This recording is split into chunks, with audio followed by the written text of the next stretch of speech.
Vera, your reaction to the World Cup draw?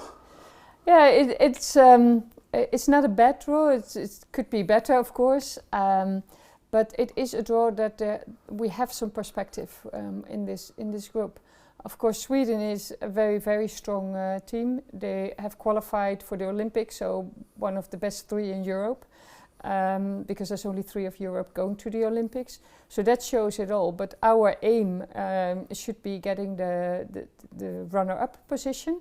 And there is some perspective there. Finland are strong, but Finland is not unbeatable, let's say it like that. And we are in an up and we are racing.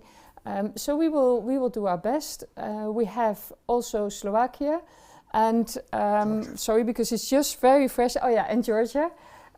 So we will try to combine that because those are long trips away.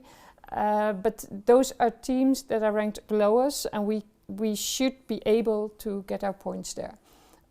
So again, it is tough, especially the first seeded. But Finland, we'll see. We'll see what we can do. We will be prepared again, and yeah, we knew that the second pot would also be a strong team. And we go for it. Over the last number of decades, Sweden have been one of the premier women's teams from European football, haven't they? They are a strong team, as you say. They're going to the Olympics as well. Yeah, and they were in a bit of a dip in the mid between 2010 2015, but now they're completely at the top again. And Finland, we've played them in the European Championship qualifying in previous years. Yeah. Finland, as you say, they're a team on the up as well. Yeah, they have a good coach, Anna Sinjel, and they are structuring everything and are really on the way up also. But we too, and we have fantastic players and a drive that I think that we can do something there.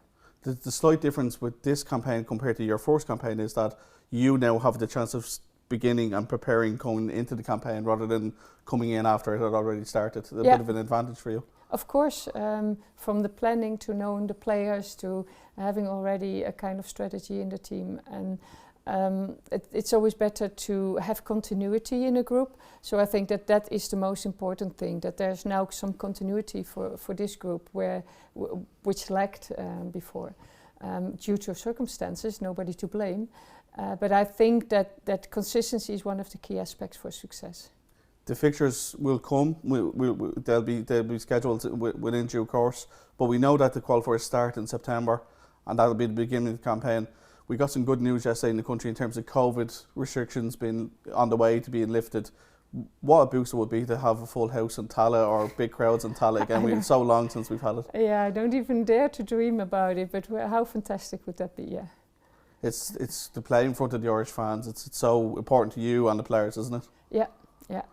So we try to push it also a bit forward, but everybody will try to do that because everybody wants to have their crowds in, and we'll do our best to get a good schedule.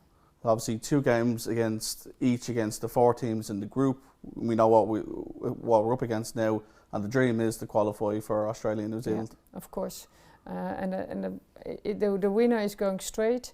And the second will have to play playoffs. It's a very complicated system. I'm sure it's described in the press. So find it in one of the articles because it's very complicated. But we know exactly what to do.